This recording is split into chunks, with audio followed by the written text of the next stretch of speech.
اللہ تعالیٰ نے جو انسان پیدا کیے ہیں ان کے مزاج مختلف ہیں. ان میں کچھ لوگ ہوتے ہیں جو قوی ہوتے ہیں ارادے کے، جو فیصلہ کر لیا ڈٹ گئے. کچھ لوگوں میں وہ قوت ارادی اتنی مضبوط نہیں ہوتی، در سوچتے رہتے ہیں. کچھ لوگ جسمانی طور پر بہت توانا ہوتے ہیں، کچھ لوگ جسمانی طور پر پیدائشی طور پر کمزور ہوتے ہیں. تو اگر کوئی قوت ارادی کمزور رکھنے والا شخص ہے، وہ بھی تو اللہ کی تخلیق ہے، اللہ کا بندہ ہے. خطاؤں کا ظہور ہو جاتا ہے، پھر کچھ عرصے کے بعد پھر خطا کا ظہور ہو جاتا ہے، پھر توبہ کرتا ہے. تو ہم تو یہ سمجھیں گے کہ ایک حد کے بعد پھر اس کی توبہ قبول نہیں ہونی چاہیے. لیکن حدیث سنیے. وعن ابی ہریرہ رضی اللہ تعالی عنہ قال قال رسول اللہ صلی اللہ علیہ وسلم ان عبدا اذنب ذنبا، یقیناً ایک بندہ جو ہے وہ ایک گناہ کرتا ہے. فقال، پھر وہ کہتا ہے رب، اے میرے پروردگار، اذنبت فاغفر لی، مجھ سے گناہ ہو گیا ہے، مجھے معاف فرما دے. فقال ربہ، تو پروردگار یہ کہتا ہے اعلم عبدی ان لہ ربا یغفر الذنب ویأخذ بہ، میرا یہ بندہ یہ جانتا ہے کہ اس کا ایک رب ہے جو گناہ معاف بھی کر سکتا ہے اور سزا دے بھی سکتا ہے. کیا مانی ہوئے؟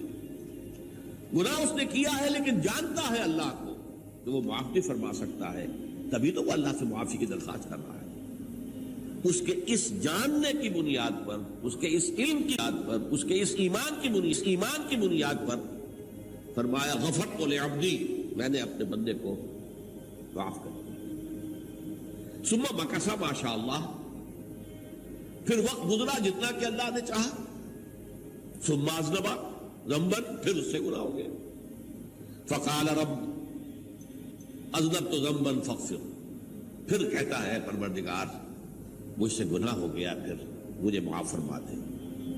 فقال ربہ، اللہ فرماتا ہے عالم عبدی ان لہ ربا یغفر الذنب ویأخذ بہ، میرا بندہ ہے نا جو جانتا ہے کہ اس کا ایک رب ہے، ایمان باللہ اس کے اندر ہے، تبھی تو پکار رہا ہے.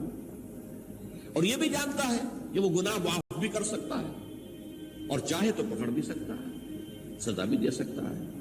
تو فرمایا، اللہ تعالیٰ فرماتے ہیں میں نے فرمایا کہ میں نے معاف کر دیا. ثم مکث ما شاء اللہ، پھر ایک عرصہ گزرا اس کے بعد. ثم اذنب ذنبا، پھر اس نے گناہ کیا. قال رب اذنبت ذنبا آخر، اس نے کہا پروردگار میں نے تو پھر ایک اور گناہ کر دیا، فاغفر لی، مجھے بخش دے. فقال اعلم عبدی ان لہ ربا یغفر الذنب ویأخذ بہ، میرا بندہ جانتا ہے نا کہ اس کا ایک رب ہے جسے وہ پکار رہا ہے، کہ وہ جانتا ہے کہ اسے اختیار حاصل ہے کہ چاہے تو بخش دے اور چاہے تو پکڑ لے. اس کے اس علم، اس ایمان کی بنیاد پر میں نے اسے معاف کر دیا. ایک اور حدیث، میں نے چونکہ اس گفتگو کے لیے ان احادیث کا تفحص کیا ہے، یہ تو بہت ہیں حدیثیں، میں نے ان میں سے کچھ چنی ہیں. ہمارے بعض واعظ ناصح وہ بھی کسی شخص کو روکتے رہے، برائیوں سے روکتے رہے، نہیں رکتا، کبھی معاف نہیں کرے. یہ کتنا بڑا جرم ہے، اس کا اندازہ کیجئے اس حدیث سے. تم میرے بندے کو میری رحمت سے مایوس کر رہے ہیں، کتنا بڑا جرم ہے، اس کا اندازہ کیجئے. یہ مسلم شریف کی روایت ہے عن جندب، حضرت جندب رضی اللہ تعالی عنہ سے، ان رسول اللہ صلی اللہ علیہ وسلم حدث، کہ اللہ کے رسول صلی اللہ علیہ وسلم نے ایک واقعہ بیان کیا. ان رجلا قال، کہ ایک شخص نے یہ کہا واللہ لا یغفر اللہ لفلان، کہ خدا کی قسم اللہ تعالیٰ فلاں شخص کو کبھی معاف نہیں کرے گا. وَأَنَّ اللَّهَ تَعَالَى قَالَ، اس پر اللہ تعالیٰ نے یہ فرمایا منزل الذی یتعالی علیہ، یہ کون ہے جو میرے کرنے والا آ گیا، جو میری طرف سے حکم لگا رہا کہ میں کبھی معاف نہیں کروں گا؟ منزل الذی، کون ہے وہ شخص، الذی یتعالی علیہ انی لا اغفر لفلان، کہ میں فلاں شخص کو کبھی معاف نہیں کروں گا، قد غفرت لفلان، اس کو تو میں نے معاف، واحبطت عملہ، اس شخص کے تمام اعمال میں نے ضائع کر دیے کہ تم نے میرے بندے کو مایوس کیا۔ یہ ہے جرم کی انکار۔ تو توبہ کی دعوت دیتے رہو، توبہ کے لیے لوگوں کو آمادہ کرتے رہو، توبہ جو ہے اس کے لیے ترغیب دیتے رہو۔ اللہ تعالیٰ معاف فرمانے والا، اللہ تعالیٰ معاف فرمانے والا۔ اب آخری حدیث سنا رہا ہوں، یہ تو بہت ہی عجیب حدیث ہے اور متفق علیہ، یہ بخاری اور مسلم دونوں میں۔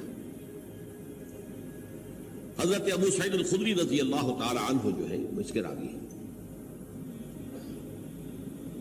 حضور نے فرمایا کانا فی قبلکم رجل قتل 99 نفسا، تم سے پہلے جو امت تھی بنی اسرائیل، گویا کہ ان کا ذکر ہے، اس میں ایک آدمی ایسا تھا جس نے 99 قتل کیے تھے۔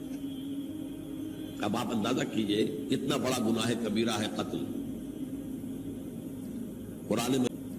قرآن مجید میں آتا ہے وَكَأَنَّمَا قَتَلَ النَّاسَ جَمِيعًا، اگر ایک انسان کو بھی ناحق قتل کر دیا گیا تو یہ ایسی ہے گویا کہ اس نے پوری نوع انسانی کو قتل کر دیا، اس نے 99 قتل کی۔ فَهَلْ لَهُ مِن تَوْبَةٍ، پھر اس کے بعد یہ ہوا کہ اس کے اندر توبہ کا جذبہ پیدا ہوا۔ فَقَالَ عَنْ أَعْلَمِ أَهْلِ الْأَرْضِ، تو اس نے پھر سوال کیا، لوگوں سے پوچھا کہ زمین میں رہنے والوں میں کون سب سے بڑا عالم ہے؟ فَدُلَّ عَلَى رَاهِبٍ، تو اسے بتایا گیا فلاں راہب فلاں جگہ پر ہے، وہ بہت نیک ہے، بڑا عالم ہے۔ فَأَتَاهُ، وہ اس کے پاس آیا۔ فَقَالَ أَنَّهُ قَتَلَ 99 نَفْسًا فَهَلْ لَهُ مِن تَوْبَةٍ، انہوں نے کہا دیکھیے راہب صاحب، میں نے 99 انسان قتل کیے، اب مجھے یہ بتائیے کہ میرے لیے توبہ کا کوئی امکان ہے؟ فقال لا، انہوں نے کہا نہیں۔ فقتلہ، اس نے اس کو بھی قتل کر دیا۔ فکمل بہ 100، اپنی سینچری مکمل کر لی، مطلب 99 کے بعد ایک کی کسر تھی، اس کو بھی قتل کیا، 100 پورے کر لیے۔ ثم سأل عن عالم اہل الارض، پھر اس نے پوچھا کوئی اور، کوئی بڑے علی رجل عالم، پھر اس کی رہنمائی کی گئی ایک بڑے عالم شخص کی طرف۔ فقال انه قتل 100 نفس، تو اس نے وہاں جا کر کہا کہ میں 100 انسان ہلاک کر چکا ہوں، قتل کر چکا ہوں۔ فهل له من توبہ، میرے لیے توبہ کا کوئی امکان ہے؟ فقال نعم، کیوں نہیں، یہ تب بھی کیا ہے، توبہ کا راستہ دروازہ کھلا ہوا، ما لم یغرغر، جب تک کہ وہ گھنگرو نہیں بج رہا اس وقت تک تمہارے توبہ کا دروازہ کھلا ہوا ہے۔ فرمایا نعم، ومن یحول بینہ وبین التوبہ، تمہاری توبہ کے درمیان اور تمہارے درمیان کون حائل ہو سکتا ہے؟ توبہ کا دروازہ کھلا ہے، کھلا ہے۔ لیکن ساتھ ہی کہا انطلق الی ارض کذا و کذا، اب تم ایسے کرو جہاں تم رہتے ہو وہاں نہ جاؤ واپس، وہاں کا ماحول اچھا نہیں ہے، معاشرہ اچھا نہیں ہے، ہو سکتا ہے کہ تم توبہ پر قائم نہ رہ سکو، تم فلاں جگہ چلے جاؤ، وہاں اچھے لوگ آباد ہیں، ان میں جا کر رہو۔ فإن بها أناسا يعبدون الله تعالی، وہاں ایسے لوگ آباد ہیں جو اللہ کی بندگی کرتے ہیں۔ فاعبد اللہ معهم، تو تم ان کے ساتھ مل کر اللہ کی بندگی اور پرستش کرو۔ ولا ترجع الى ارضک، اپنی زمین کی طرف اپنے وطن میں واپس بن جاؤ۔ فإنها ارض سوء، وہ بری جگہ ہے۔ فانطلق، تو وہ چل پڑا، ہجرت کر رہا ہے، اس جگہ جا رہا ہے جہاں کا راہب نے بتایا تھا۔ حتی اذا نصف الطریق، جب آدھا راستہ اس نے پورا کر لیا، اتاہ الموت، موت آ گئی۔ فاختصیہ ملائکۃ الرحمت و ملائکۃ العذاب، اب وہ جہنم کے فرشتے بھی آ گئے اس کی جان قبض کرنے کو، اور جنت کے بھی آ گئے۔ فقالت ملائکۃ الرحمہ، رحمت والے جو فرشتے ہیں جنت والے، انہوں نے کہا جا تائبا مقبلا بقلبہ للہ تعالی، یہ شخص توبہ کر کے اللہ تعالیٰ کی طرف ہجرت کر رہا تھا، اس لیے اس کی نیت کی بنیاد پر اب یہ جنتی ہے، لہذا اس کی روح ہم قبض کریں۔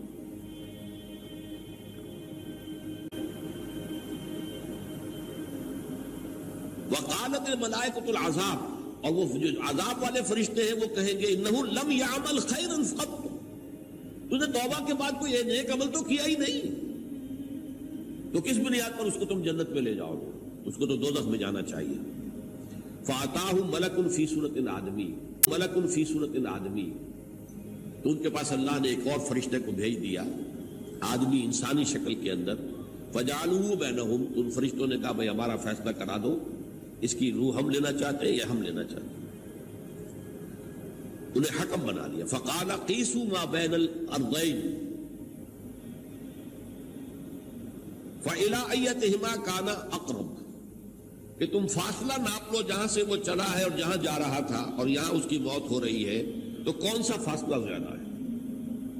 جب ناپا گیا، بلکہ ایک حدیث میں آتا ہے کہ اس پر اللہ نے زمین کو جو ہے حکم دے دیا، ایک طرف والی زمین تو سکڑ، ایک طرف والی زمین تو سکڑ جا، دوسری والی جو ہے تو پھیل جا، تاکہ وہ جو جدھر جو جا رہا تھا وہ زیادہ قریب ہو جائے بنسبت اس کے کہ جہاں سے وہ چلا تھا۔ تو اس فیصلے پر پھر جو فرشتے تھے جو کہ رحمت کے فرشتے تھے وہ اس بندے کو لے گئے جنت کے۔